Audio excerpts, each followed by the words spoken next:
Dicen que hay fechas que no se deben profanar, días santos en los que el mundo calla y lo oscuro despierta. Esta es una colección de historias reales, de aquellos que desafiaron el luto, que ignoraron las advertencias y pagaron el precio, porque en Semana Santa es el mismo diablo y no perdona. Mi nombre es Adrián. Soy el único que salió con vida del accidente del camión en la carretera rumbo a la sierra. Han pasado meses y todavía me cuesta dormir. A veces me despierto empapado en sudor, con el eco de los gritos aún dentro de mi cabeza. Nadie me cree cuando cuento lo que vi, pero eso ya no me importa. Lo digo porque tengo que sacarlo, porque si me lo guardo, siento que él va a volver por mí. Mis padres siempre me lo decían desde que era niño. La Semana Santa es para guardarse, no para andarse paseando. No lo decían como un simple consejo de gente mayor, lo decían con miedo. Mi madre se santiguaba cada vez que alguien planeaba salir en estas fechas. Decía que en esos días lo malo andaba suelto, que no era tiempo de andar tentando al destino. Y yo, como todos los que creen que esos son supersticiones de gente vieja, no hice caso. Acepté la invitación de unos conocidos para un viaje a un balneario en la sierra. Rentaron un camión para llevarnos a todos juntos. Éramos casi 50 personas, familias, parejas jóvenes, niños, gente común que solo quería escapar del calor de la ciudad. El viaje comenzó un viernes por la mañana. Salimos desde un punto en la periferia, entre risas y mochilas llenas de comida. Todo parecía normal. El conductor era un hombre al que le decían Don Beto, alguien ya mayor, de esos que inspiran confianza porque tienen años en el volante y saben cómo manejar las carreteras peligrosas.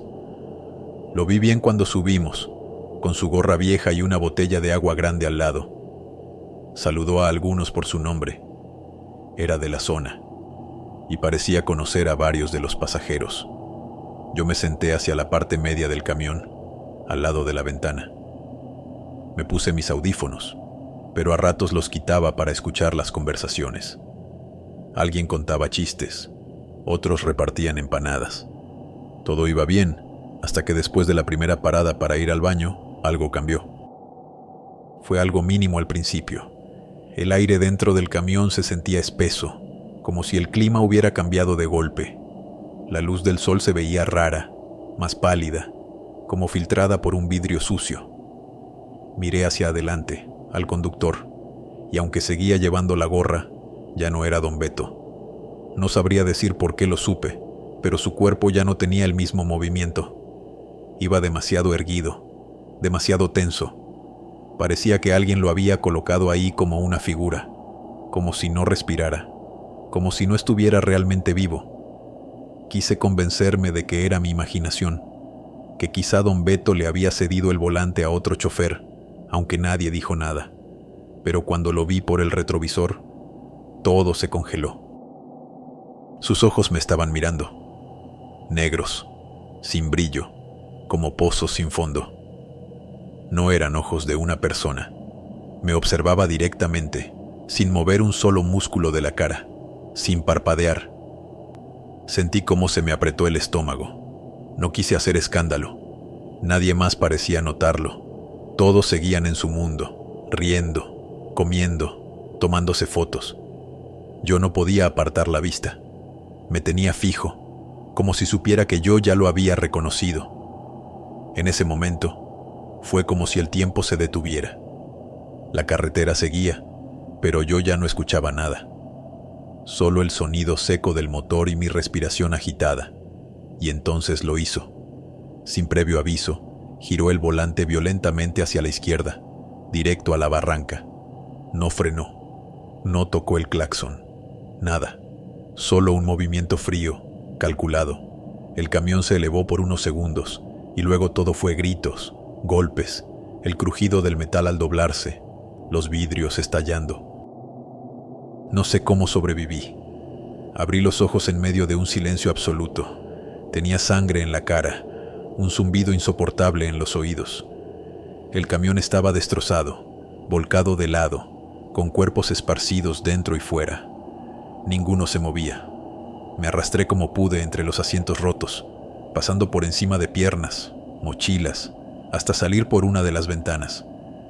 El olor a gasolina, tierra y carne era insoportable. Caminé unos metros, tambaleándome. Me detuve y volteé a ver el camión por última vez.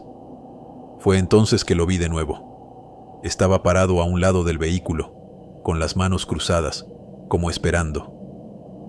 Ya no tenía el uniforme del conductor. Vestía de negro, completamente limpio, como si nada le hubiera pasado. Me miraba desde la distancia, con esa misma expresión sin alma. No sonreía, no decía nada. Solo estaba ahí, como quien ha terminado su trabajo y espera a que lo reconozcan. Esa fue la última vez que lo vi. Desde entonces nadie ha podido explicarme por qué yo fui el único que salió con vida. Dicen que fue un error del conductor, que quizás se quedó dormido, pero don Beto nunca fue encontrado entre los restos. Tampoco había evidencia de que hubiera otro chofer. Solo yo vi lo que realmente pasó. Y desde ese día no he vuelto a subir a un camión, ni salgo en Semana Santa. Porque ahora entiendo lo que mis padres querían decir. No eran cuentos. No era exageración. En esas fechas hay cosas que caminan entre nosotros. Cosas que esperan a que bajemos la guardia. Y si alguna vez lo ves, si sus ojos se cruzan con los tuyos en el retrovisor, no te muevas. No digas nada. Ya es demasiado tarde. Si esta historia les pareció aterradora, esperen a escuchar lo que Marco González compartió con nosotros. Nunca creí en maldiciones ni en los cuentos de mi abuela sobre el diablo rondando en Semana Santa. Pero aquella noche entendí que hay cosas que no se deben retar. Me llamo Marco. En 1990 tenía 22 años y era DJ residente en la Cyclones, una discoteca de Durango que en ese tiempo era lo más cercano a Las Vegas que teníamos. Luces neón, bocinas potentes, gente bonita y sobre todo, secretos. Nadie hablaba de lo que realmente pasaba ahí dentro, pero todos lo sabíamos. Aquella noche era Viernes Santo. Algunos decían que abrir el lugar ese día era una provocación directa al infierno, pero el dueño no creía en supersticiones, creía en dinero. Y esa noche había fila desde las 9 de la noche. Yo llegué 1 hora antes para montar mi set. Estaba nervioso. No por lo que vendría, sino porque Josefina estaría ahí. Ella no era como las demás chicas. Tenía una presencia rara, como si no terminara de pertenecer a este mundo. Cabello oscuro, mirada firme, y una forma de moverse como si siempre estuviera bailando incluso al caminar. Cuando entró al lugar, todo se detuvo unos segundos. La música seguía, pero el tiempo no. Así era ella. Lo vi todo desde mi cabina. Ella se acercó a la barra con sus amigas, pidió algo con ron, y entonces apareció ese tipo. Alto, elegante, traje negro planchado con una precisión quirúrgica. Tenía un aire europeo, pero nadie lo había visto antes. No era parte de los clientes habituales, y aún así todos le hacían espacio. No habló mucho, solo se acercó, extendió la mano, y Josefina la tomó. Comenzaron a bailar. No, mejor dicho, comenzaron a hipnotizar. Nadie podía dejar de verlos, ni siquiera yo que tenía que estar concentrado en el mezclador. Los focos parecían moverse al ritmo de sus pasos. Cada giro de ella era como una órbita alrededor de él. Y él no pestañeaba. No sé en qué momento noté que las luces parpadeaban, como si algo eléctrico en el ambiente empezara a fallar. Y entonces me llegó el olor. No fue perfume, ni alcohol, ni humo. Fue azufre. Áspero, fuerte, como un fósforo encendido dentro de la nariz. Y nadie lo notaba. Nadie, excepto yo. El set que tenía preparado ya no importaba. No sabía qué estaba tocando. Solo veía esa escena. Esa pareja girando como en cámara lenta, mientras la gente se apartaba como si presintieran que algo no andaba bien. pero no podían explicarlo. Un tipo de seguridad se acercó a la pista. Lo vi desde arriba. Se quedó observando al bailarín y dio un paso atrás. Lo siguiente que noté fue que su radio cayó al suelo. Se fue sin decir una palabra. Josefina comenzó a cambiar. No físicamente, no al menos de forma visible, pero su rostro dejó de reflejar alegría. Bailaba, sí, pero sus ojos estaban vacíos, como si ya no estuviera ahí, como si estuviera en trance. Él la guiaba como si ella fuera una marioneta de carne. Fue entonces cuando se escuchó el primer grito. Una muchacha gritó algo como «¡Mira sus pies!» y todos volteamos. Él se detuvo en seco, en medio de la pista, y lentamente levantó una pierna. Una tenía forma humana, pero la otra era claramente una pezuña cubierta por un zapato que no podía contener su forma real. Y lo más perturbador, había algo animal en su movimiento, algo que no correspondía con ningún ser humano. La música se cortó sola. Las luces estallaron en un parpadeo frenético, y entonces Josefina gritó. Un grito desde el alma, como si algo la estuviera quemando por dentro. Alguien intentó correr, pero las puertas no abrían. Hubo caos. Cristales rotos. Gente empujando. Yo trataba de mantener la calma desde mi cabina, hasta que todo quedó en completa oscuridad. Solo quedaba el olor a azufre y risas que no venían de un ser humano. Un destello rojo iluminó el lugar por un segundo, como un relámpago interno, y ahí estaba ella, tirada en el centro de la pista, su vestido parcialmente quemado, y su espalda tenía marcas, como dedos que hubieran presionado con fuego. Él ya no estaba. La policía llegó tarde. Los testimonios eran contradictorios. Algunos decían que todo fue alucinación colectiva. Otros afirmaban haber visto al diablo en persona. Los dueños intentaron culpar a una fuga eléctrica, pero los informes decían otra cosa. No había rastro del supuesto hombre, ni cámaras, ni testigos que pudieran describirlo claramente. Josefina fue llevada al hospital, pero nunca volvió a hablar. Se dice que su familia la sacó de la ciudad esa misma semana. Nadie supo más de ella. Otros dicen que murió semanas después en circunstancias extrañas. Nunca se confirmó. Ciclón cerró definitivamente. El dueño desapareció y el lugar fue abandonado. Con el tiempo, se convirtió en un lugar prohibido. Nadie entraba, y los que lo hacían no duraban mucho adentro. Pasaron años. Yo dejé la música, dejé Durango, pero nunca dejé esa noche. A veces, en Semana Santa, me llega ese mismo olor a azufre, sin razón. Solo aparece, como un recordatorio, como una advertencia. Y entonces, recuerdo lo que vi, lo que no puedo explicar, porque esa noche, el diablo bailó en Durango, y nadie nunca volvió a ser el mismo. ¿Qué les pareció esta historia, amigos? Realmente perturbadora, ¿verdad? Pero esperen a escuchar el siguiente relato, que fue enviado por Martín Domínguez, y estoy seguro que después de escucharlo no podrán volver a dormir solos. Mi nombre es Martín, y la historia que estoy a punto de contarles no es fácil de compartir. Hoy, mucho tiempo después, todavía siento esa misma pesadez en el pecho, esa sensación inexplicable que me acompaña cada vez que pienso en lo que ocurrió durante aquella Semana Santa. Si bien no suelo creer en historias de terror ni leyendas populares, lo que viví aquella noche me hizo reconsiderar todo lo que alguna vez pensé sobre el más allá. Vivía en un pequeño pueblo en el norte de México, un lugar donde las tradiciones se fusionan con las viejas creencias de nuestros ancestros, muchas de ellas heredadas a lo largo de generaciones. Ese rincón apartado del mundo parecía estar detenido en el tiempo, con sus calles empedradas, su iglesia principal y sus casas de adobe. La gente era amable, pero algo solemne se respiraba en el aire, especialmente cuando llegaba la Semana Santa. La devoción y las procesiones ocupaban todos los días y nadie osaba romper con la rutina de rezos y ayunos. Yo, sin embargo, siempre fui el más escéptico.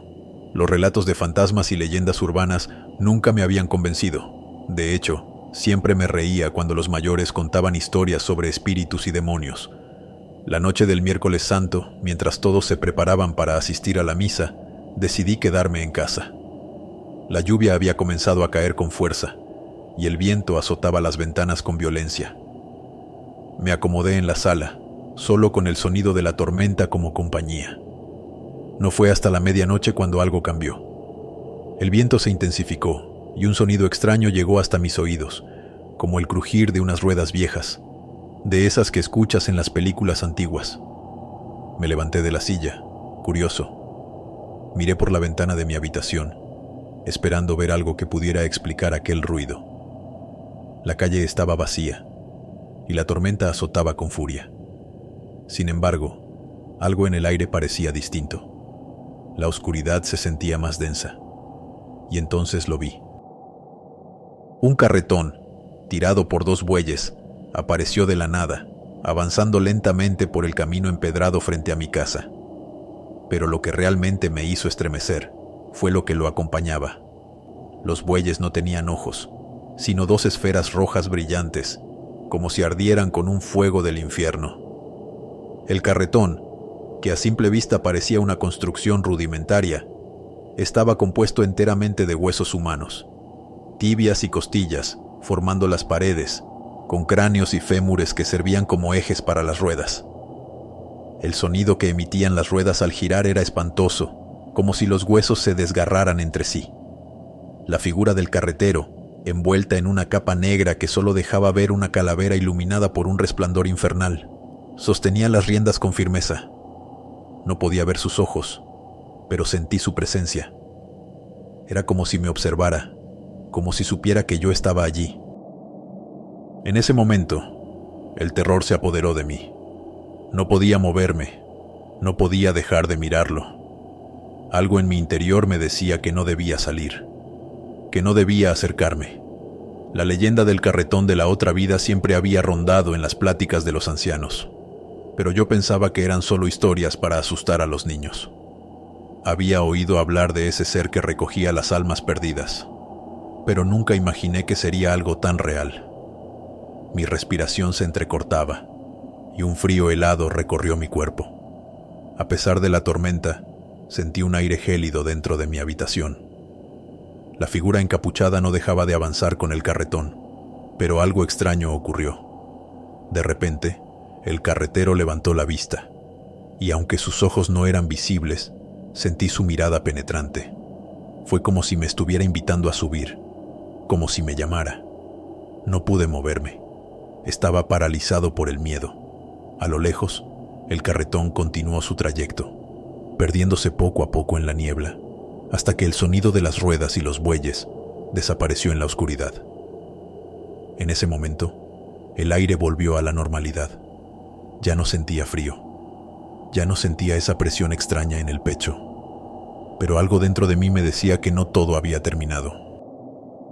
Esa mañana, cuando el sol finalmente apareció, me desperté sintiendo una pesadez indescriptible.